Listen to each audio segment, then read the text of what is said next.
Supreme court में एक PIL file किया और मांग किया है कि इमरजेंसी के दौरान जो संविधान का बेसिक स्ट्रक्चर बदला गया, यानी जो प्रियम्बल बदला गया था, उसको फिर से रिस्टोर किया जाए। इमरजेंसी के दौरान जब सारे के सारे लीडर ऑफ अपोजिशन जेल में थे, हाई कोर्ट, सुप्रीम कोर्ट में पीआईएल फाइल करने का जो राइट था, फंडामेंटल राइट, वो भी छीन लिया गया था। पूरा देश एक तरीके से जेल बना हुआ था। लोकसभा का टेन्योर पूरा हो चुका था। इसके बावजूद जो एक्सटेंडेड टेन्योर था लोकसभा का, उसमें संविधान का बेसिक स्ट्रक्चर यानी संविधान की जो फाउंडेशन है, प्रियम्बल में 2 शब्द जोड़े गए, सोशलिस्ट और सेकुलर, उसी को हमने सुप्रीम कोर्ट में चैलेंज किया है। और आज माननीय कोर्ट ने हमारी याचिका को, 2 और याचिकाएं जो चल रही हैं सुप्रीम कोर्ट में, एक विष्णु शंकर जैन जी ने फाइल किया हुआ और एक सुब्रह्मण्यम स्वामी जी ने फाइल किया है, उसके साथ जोड़ दिया है। हमारा ये कहना है कि ये जो शब्द सेकुलर जोड़ा गया है, इसमें संविधान सभा में 3 बार चर्चा हुई थी और तीनों बार इसको रिजेक्ट किया गया था। संविधान का प्रियम्बल कोई एक दिन में नहीं बना था, बहुत लंबी चर्चा के बाद बना था।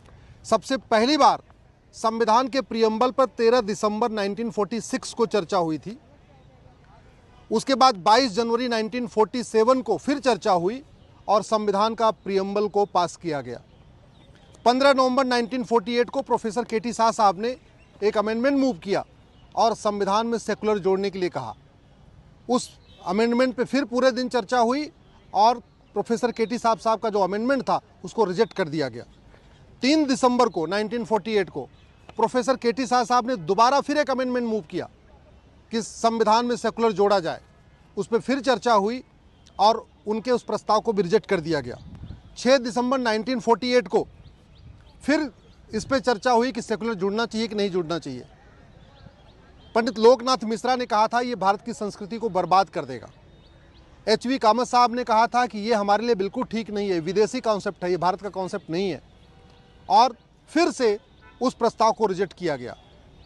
17 अक्टूबर 1949 को फिर प्रियम्बल के ऊपर चर्चा हुई और फाइनली प्रियम्बल अडॉप्ट किया गया। 26 नवंबर 1949 को संविधान ने हमारा संविधान एक्सेप्ट किया और प्रियम्बल पे जो डेट पड़ी हुई है वो 26 नवंबर 1949 की पड़ी हुई है। आज भी 26 नवंबर 1949 की ही डेट है प्रियम्बल के ऊपर, लेकिन 1976 में उसमें सेकुलर जोड़ दिया गया। उसी को मैंने चैलेंज किया हुआ है। आखिर 1967 को गोलकनाथ केस में सुप्रीम कोर्ट ने कहा था कि सरकार बेसिक स्ट्रक्चर को बदल नहीं सकती है, और मेरा ये कहना है कि संविधान का प्रियम्बल ही बेसिक स्ट्रक्चर है। 1973 में केशवानंद भारती केस में सुप्रीम कोर्ट की 13 जजों की बेंच ने कहा था संविधान बेसिक स्ट्रक्चर को बदल नहीं सकता। इसके बावजूद फिर से इमरजेंसी लगाई गई। इमरजेंसी के दौरान संविधान में प्रियम्बल को बदला गया। हमारा ये कहना है कि अगर प्रियम्बल को बदलने की छूट मिल गई तो फिर तो प्रियम्बल में कुछ भी जोड़ा जा सकता है और कुछ भी घटाया जा सकता है।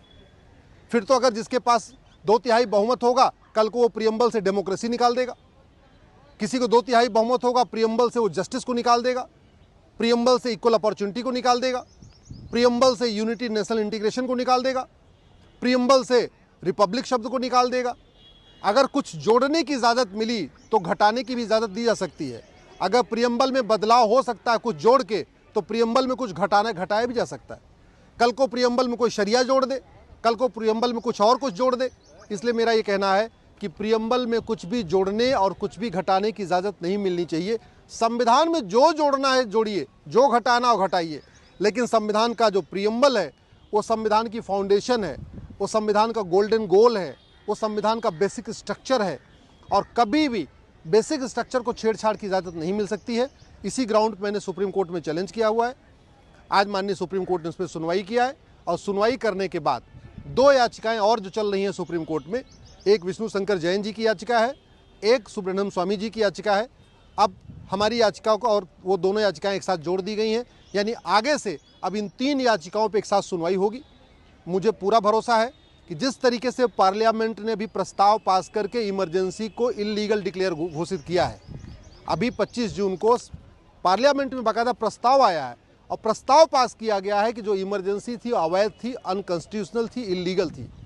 तो अगर इमरजेंसी इल्लीगल है तो इमरजेंसी के दौरान लोकसभा का कार्यकाल बढ़ाना भी इलीगल है, क्योंकि कार्यकाल तो खत्म हो चुका था। जब सेकुलर शब्द जोड़ा गया उस समय 5 साल का लोकसभा का टेन्योर खत्म हो चुका था। तो इसका मतलब इमरजेंसी के दौरान लोकसभा का कार्यकाल बढ़ाना भी इलीगल था। और इसका मतलब ये हुआ कि इमरजेंसी के दौरान उस लोकसभा के द्वारा, जो एक्सटेंडेड लोकसभा थी जिसका टेन्योर पहले ही पूरा हो चुका था, उस लोकसभा के जरिए संविधान के बेसिक स्ट्रक्चर को बदलना भी गड़बड़ है। उस लोकसभा के द्वारा संविधान में कुछ संशोधन करना भी अवैध है, अनकॉन्स्टिट्यूशनल है। यही हमारी मांग है। मैं आशा करता हूं सरकार इस पर संज्ञान लेगी। जैसे सरकार ने इमरजेंसी को अवैध घोषित किया है, वैसे ही सरकार इमरजेंसी के दौरान संविधान में किए गए संशोधन को भी अवैध घोषित कर देगी। और अगर सरकार नहीं करती है तो सुप्रीम कोर्ट में मामला चल रहा है। हमें पूरा भरोसा है कि सुप्रीम कोर्ट जब भी इसमें फाइनल हियरिंग करेगा, आज नहीं कल, कल नहीं परसों, चाहे वो 3 जजों की बेंच सुनवाई करे, चाहे 5 की करे, चाहे 7 की करे, ये प्रियम्बल में जो संशोधन किया गया है ये पूरी तरीके से इल्लीगल है और इसको माननीय सुप्रीम कोर्ट भी अवैध घोषित करेगा।